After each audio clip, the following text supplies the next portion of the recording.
Hi everyone, as promised, I'm gonna take you along for our refinishing of the inside of our new potting shed to be. So today I'll be working on the floor. Ray will be getting here shortly after his first shift at work. And so I'm gonna lay the underlayment. And I'll speed this up so you can see, but basically I'm just going to lay it, staple it down, probably as few staples as possible, and just so that they're not, jabbing into the floor. I know some people tape it down. I'm just going to staple it. Hopefully that'll work out. We'll see. And then I'll be starting to work on the laminate.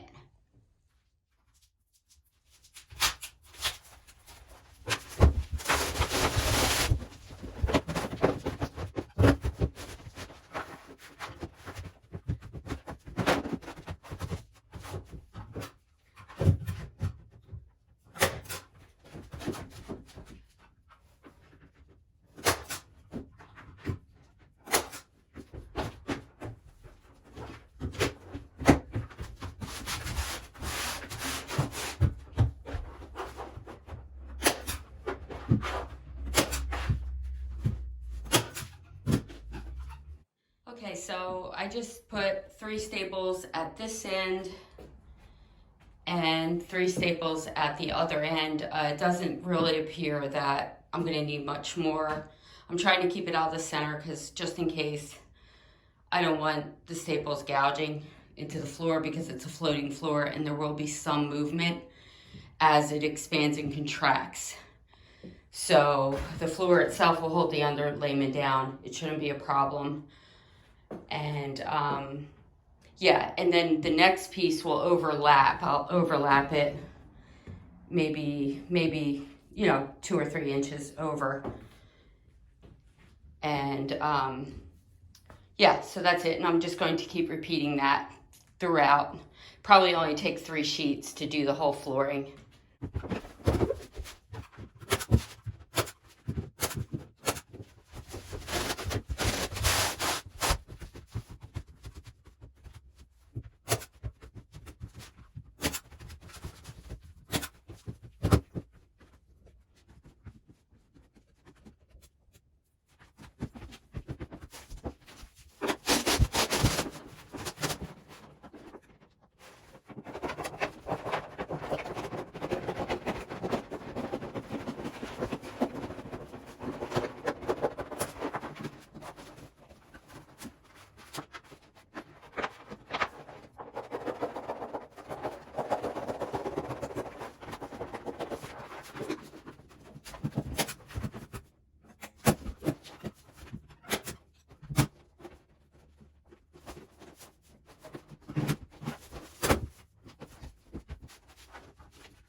Okay, so the underlayment is laid, and basically this just acts as a vapor barrier for moisture coming up from underneath the shed, and will help to keep your laminate flooring from being affected by moisture.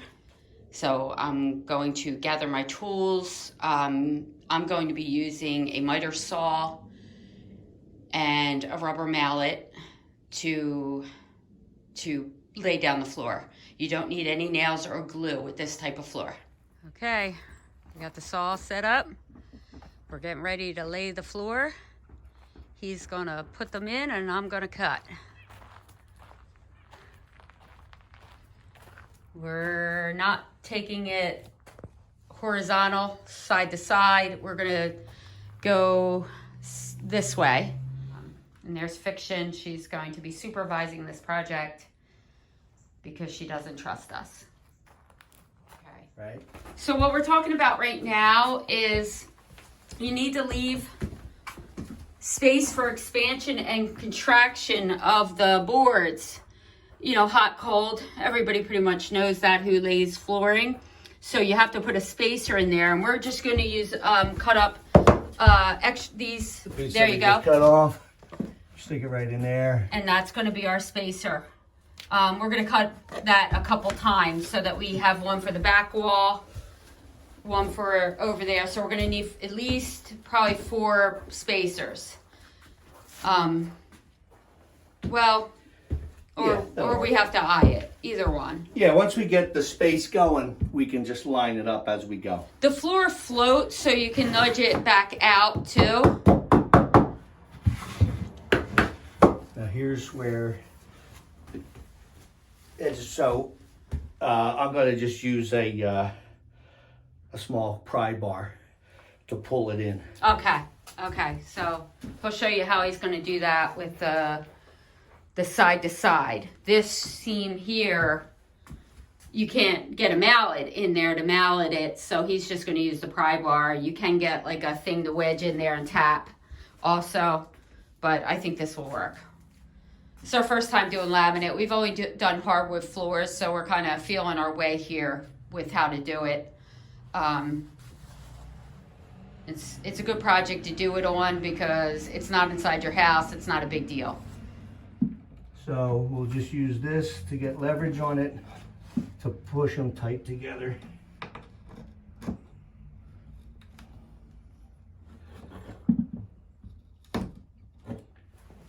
And there you go. And now That's now the joint Yeah. is tight. Smooth, no issue. So that tool worked fine. This is like a chisel mallet that I've had laying around. This sort of a pry bar would probably work the same. You would just get it in the end and use Gently so that you don't... Yeah, you don't want to bugger it up. Now, we have the advantage, what we're doing is because we're going to have cabinetry all along here. So this end, we can have as much of a gap as we want. We could even, slightly, if we had to use a lot of force, we could even bugger up the back. It's never going to be seen, so it doesn't matter. So... Yeah. Yes, now we're going to take the tongue. We're going to take that right on the table saw and take the whole tongue off of the whole side wall to give us, so we can put the spacer back there instead and give us that room for expansion. All the walls, you want expansion all the way around the edges. And we'll show you. We'll put in the flooring to show you how we're spacing it and getting it all evenly spaced.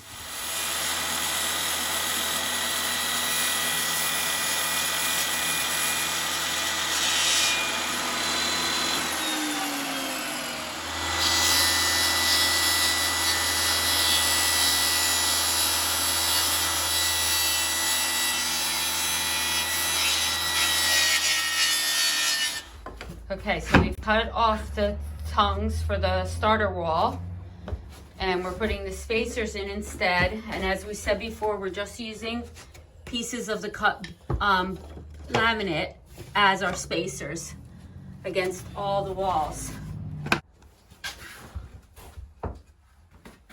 There's nothing really, this board is so light.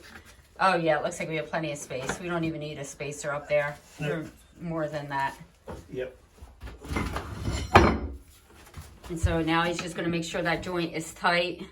This seems to be working really well. There we go. Pull it in. And so that's how you start it, or at least how we have deciphered you start it. Yeah. Okay, so now you know what the length of this board was? Okay, to keep the spacers from falling, we've taped them up because every time you try to use the mallet, they were falling all over the place. So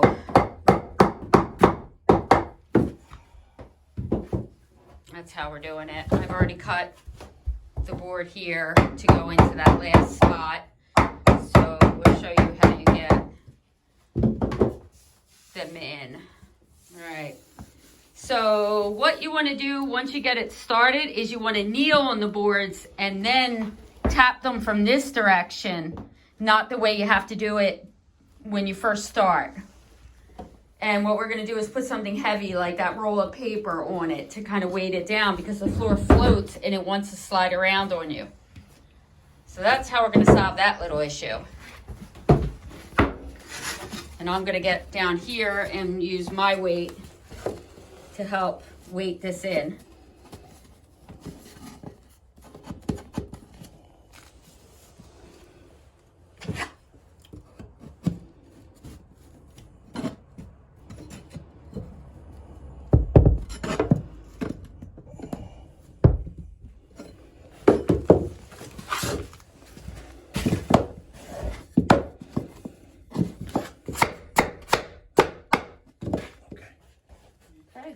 Done. Okay, so that's the second row. And as you can see, we staggered our seams. You want to keep those seams staggered, even the printed seams, so that they're not coming together and that they stagger. But make your cuts only at your walls, not in the center, because you lose your tongue and groove. That makes sense.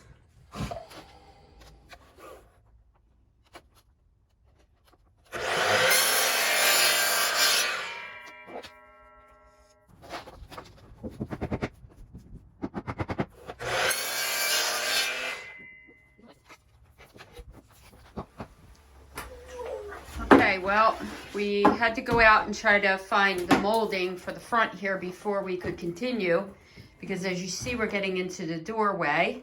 So we are now into darkness. We have a light and we're going to continue on. So we'll probably just show you the final results as we get to them and not tape everything. That's pretty much all you do with it. And yeah, so we'll show you when the floor gets done. Okay, so he's ripped down the side, not the tongue side. And then you put it in at the angle that you need it, 20% angle, and then just kind of pop it down. This one doesn't really need to be snapped. They just go in. This Heritage line of boards. And then of course we have our expansion space along the edge of it. And then let's make sure we have it at the very end, right? Because we don't have that spacer down there. We have plenty of wood scraps if you need another. There he goes. Okay, he's got one. So that's pretty much it. I thought it was going to be hard to fit in the last boards, but it really isn't. They just go right in. So no problem, but I wanted to show you in case you were worried about that when you finish the floor. Okay. This will probably be, do you want me to measure for it, Ray, or you got it? Yep. Okay. We're a little wide there, so we don't want to go quite that wide. How's that? Yeah, that's good. Okay. I've been doing all the measuring and cutting, so this is he's first and he's tired at this point. So it was pretty easy though. Pretty straightforward floor to put in. This is definitely a beginner project for flooring. So if you haven't done flooring before, this is a perfect project to do. Okay, so we're finishing the final board.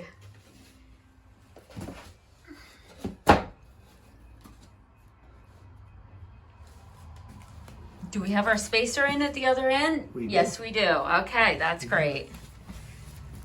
Do you want me to stand on it yet or wait? I think just hang on a second. Okay, and see if it'll go, just slide in. Yep, it's in. It's in. Oh! Okay, can you just stand on it there Yes, for a second? I can. I'm going to just get a little bit tighter if we can. Weight is good when you're putting down this floor, to weight it with heavy objects, and Here we go. but the more floor you get, the easier it goes in. We have our gap There we go. all along, our 1/4 inch gap. Woohoo! And woohoo, it's done. Floor is done except for we'll put cord around the exposed areas and probably at the bottom of the cabinets. And this molding, obviously, but otherwise, the floor is done. Okay, I thought I'd show you what it looks like during the day and how nice it came together. Sorry about the saws and the leftover flooring. But this is the look of it. It's very rustic plank look to it, printing on it. And we didn't see any flaws in the staggering of them, and we tried to break up having thick thin and that kind of thing to really make it look random instead of very planned out. But yeah, it really, I mean, this floor is really nice to put down. I really enjoyed this project a lot. This is Heritage, and I will note at the beginning when I put the underlayment, if your board has boards have black pads on it, on the back, ours doesn't, you won't need underlayment. So read your instructions carefully, because if you put underlayment where it tells you not to put underlayment, you will void your warranty. So that's it. I think it really turned out nice. I'm really happy with this project. And price wise, it was $12 for the underlayment. We only needed one board out of the third box, but the 3 boxes came to $79 for the actual laminate. And the most expensive thing was the piece of trim that's going to go at the threshold down here at the doorway opening, and that was $30. We needed a wide molding because we have the nickel plated kick plate down there, which I kind of like. So we needed something that's going to kind of go over both the floor and that, and it's going to work out perfectly, I believe. And then we will do quarter round around the edges where the wall meets and where there isn't cabinets. So that's it. So I hope you got some tips for this project, and happy holidays, and thank you for watching.